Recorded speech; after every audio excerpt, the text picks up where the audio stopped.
बिस्मिल्लाहिर्रहमानिर्रहीम। सेंट्रियोल्स। अगर हम सेंट्रियोल्स की डेफिनेशन की बात करें तो ये नॉन मेम्ब्रेनस सेल ऑर्गेनल्स होते हैं, इनके गिर्द मेम्ब्रेन नहीं होती। दूसरी अगर हम बात करें तो ये कहाँ पे पाए जाते हैं, ये एनिमल सेल्स में पाए जाते हैं। ये फंजाई लाइक प्रोटिस्ट में पाए जाते हैं जो कि स्लाइम मोल्ड और वाटर मोल्ड्स में रहते हैं।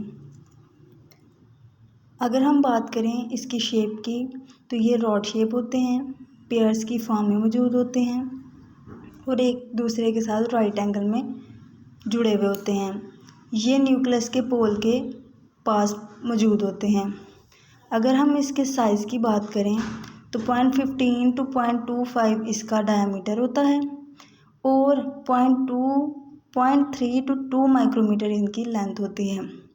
अगर हम सेंट्रोसोम्स की बात करें तो हम लोग कहते हैं कि सेंट्रियोल्स जो होते हैं ये साइटोप्लाज्म के स्टेनिंग रीजन में पाए जाते हैं। स्टेनिंग रीजन वो होता है जिसमें डाइज मौजूद होते हैं। डाइज मतलब कलर्स।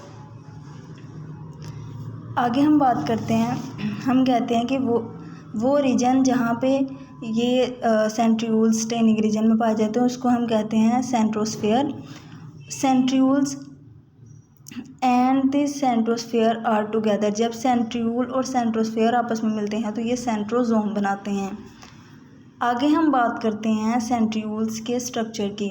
हम कहते हैं कि सेंट्रियोल्स इज़ 9 ट्रिपलेट के 3 के 9 जो होते हैं ना,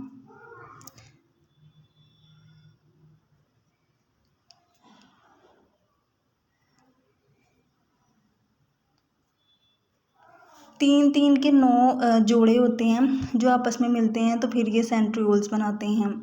these tubules are arrange in circle around this central axis. और ये एक दूसरे के साथ सर्कल में अरेंज हो जाते हैं।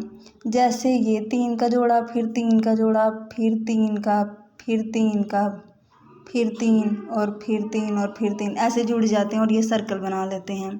अगर हम फंक्शन की बात करें तो इसका सबसे पहला फंक्शन जो होता है वो होता है कि ये माइटोटिक स्पिंडल बनाते हैं। जब सेल डिवीजन से पहले सेंट्रियोल्स जो होते हैं ये डुप्लीकेट होते हैं, 2 कॉपियाँ बनाते हैं। दे बिकम पेयर्स और ये पेयर्स की फॉर्म में हो जाते हैं। उसके बाद वो जो 2 पेयर होते हैं ये ऑपोजिट पोल्स में न्यूक्लियस की साइड पे माइग्रेट करना शुरू हो जाते हैं। दोनों सेंट्रियोल्स के जो पेयर होते हैं ये माइक्रोट्यूब्यूल्स बनाते हैं सेल डिवीजन के दौरान। और दूसरा जो फंक्शन इसका होता है वो होता है फॉर्मेशन ऑफ बेसल बॉडीज़।